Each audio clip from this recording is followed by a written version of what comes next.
সম্পর্কের টানাপোড়েনের জেরে তরুণের মৃত্যুকে কেন্দ্র করে চাঞ্চল্য সৃষ্টি হয়েছে হুগলির পান্ডুয়াতে। বন্ধুদের সঙ্গে দেখা করতে যাবে বলে গত 11 তারিখ বাড়ি থেকে বেরিয়েছিল ওই তরুণ, কিন্তু তারপর আর বাড়ি ফিরে আসেনি। এরপরেই পরিবারের সদস্যরা তার খোঁজ চালায়। বিকেলে যখন তার বন্ধুদের সঙ্গে যাবে বলে বেরিয়ে যায়, রাতে বাড়ি না ফেরার পরে ব্যান্ডেল জিআরপি রেললাইন থেকে তার মৃতদেহ উদ্ধার করে।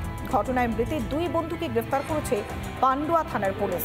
হুগলির পান্ডুয়ার এই ঘটনায় চাঞ্চল্য সৃষ্টি হয়েছে। সম্পর্কের টানাপোড়েনের জেরেই তরুণের মৃত্যু হয়েছে, এমনটাই প্রাথমিকভাবে অনুমান করেছে।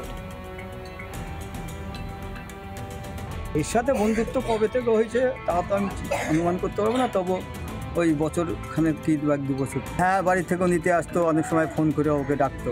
যখন ও যেদিনকার যাচ্ছে সেদিনকার বলে গেছে আমি অমুকের সাথে যাচ্ছি, মহানাদে যাচ্ছি, যেখানে গান বাজনা আছে সেখানে যাচ্ছি। 7টার সময় ফোন করে বলছে দিদি আমার যেতে একটু দেরি হবে, আমি এখানে আসছি।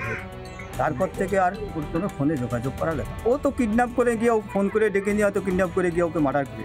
এর উপযুক্ত শাস্তি হওয়া উচিত। মনে হচ্ছে ওই করেছে কিছু, ও আর ওর বন্ধু বান্ধবরা মিলে ওকে কিছু মেরেছে, তারপরে রেল লাইনে গিয়ে আমাদের মনে হয়, আমরা মনে হয় কি আমরা শিওর মারবে। ওর রিসেন্ট ওর প্রতি বিরক্ত হয়ে গেছে। ওর যেটা প্রীতম আমাদের বলেছে যে আমি পান্ডুয়ায় থাকি, ওটা পছন্দ করে না।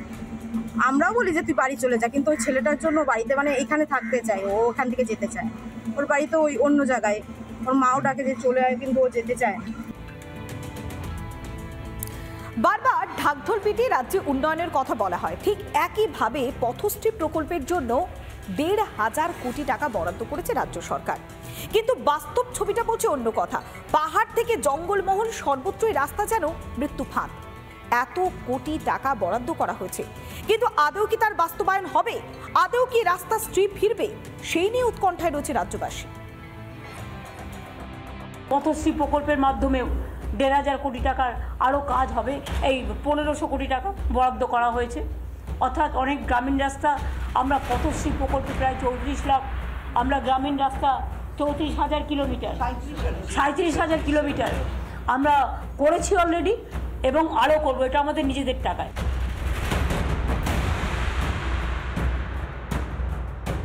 শুনলেন তো পথশ্রী প্রকল্প নিয়ে মুখ্যমন্ত্রীর বুলি, কিন্তু আদতে পাহাড় থেকে সমতল রাস্তার বাস্তব চিত্রটা ঠিক কি রকম আসুন দেখে নেওয়া যাক। দক্ষিণ 24 পরগনার মন্দির বাজারের গাববেরিয়া থেকে গুলকুমারী পর্যন্ত 6 কিলোমিটার ও পোলের হাট থেকে উল্লন পর্যন্ত আরও 4 কিলোমিটার রাস্তার বেহাল দশা। 1,500 কোটি টাকা বরাদ্দ হয়েছে এই রাস্তার পথশ্রী প্রকল্পের জন্য। আর এই হতশ্রী রাস্তার দুর্দশা কবে কাটবে? এই এলাকায় এই যে রাস্তার যে বড় বড় খোয়া, এই যে খোয়াগুলো, এই রাস্তায় চলতে গেলে বাচ্চাগুলো হোঁচট খাচ্ছে। রাস্তায় দেখতে পাচ্ছেন হাজার হাজার মানুষ দাঁড়িয়ে আছে, তাদের একটাই প্রতিবাদ, কোনো দুর্নীতি নয়, কোনো কাটমানি নয়, রাস্তার টাকা রাস্তায় খরচ হোক। দিনের পর দিন এভাবেই প্রাণের ঝুঁকি নিয়ে যাতায়াত করতে হচ্ছে গ্রামবাসীদের। রাস্তা মেরামতির দাবিতে সরব স্থানীয়রা। রাস্তা চলাচল যাচ্ছে না, গাড়ি পাল্টি হয়ে যাচ্ছে। গাড়ি চালাতে গিয়ে কি হচ্ছে? খুব অসুবিধা হচ্ছে, চালাতে পারছি না। জঙ্গলমহল ঝাড়গ্রামেও রাস্তার হতশ্রী দশা। আন্দরবনি থেকে কেন্দ্রাংরি পর্যন্ত যে রাস্তা, সেই রাস্তার আমি অবস্থা দেখানোর চেষ্টা করব। এই রাস্তা দেখা যাচ্ছে প্রায় 1 হাঁটু পর্যন্ত। আমি এই মুহূর্তে এই রাস্তার মধ্যেই রয়েছে। এটা কি রাস্তা না বড় গর্ত ডোবা, দেখে বোঝার উপায় নেই। খুব গর্ত, ছেলে পেলে স্কুল সুদ্ধান যেতে পারেনি, আড়ে গড়ে হাঁটি করে যেতে হয়, এই রাস্তায় চলা যায়নি। রাস্তাতে বর্ষাকালে বেরোনো যায় না একবারে, এখন তো শুকনো আছে তার জন্য যাতায়াত হয়। কেন রাস্তার এই দশা? শাসক দলকে দুষতে ছাড়েনি বিজেপি। এই অঞ্চল তৃণমূলের দখলে আছে, এখানে কোনো উন্নয়নের কাজ করে না, পুরো টাকা নেতাদের পকেটে যায়। যদিও বরাবরের মতো দ্রুত রাস্তা মেরামতির আশ্বাস শাসক নেতৃত্বের গলায়। সামনের 2-3 মাসের মধ্যে রাস্তাটা পথশ্রীর যে ইয়ে আছে সেইখান থেকে আমাদের রাস্তাটা হয়ে যাবে। একই ছবি উত্তরবঙ্গের জলপাইগুড়িতেও।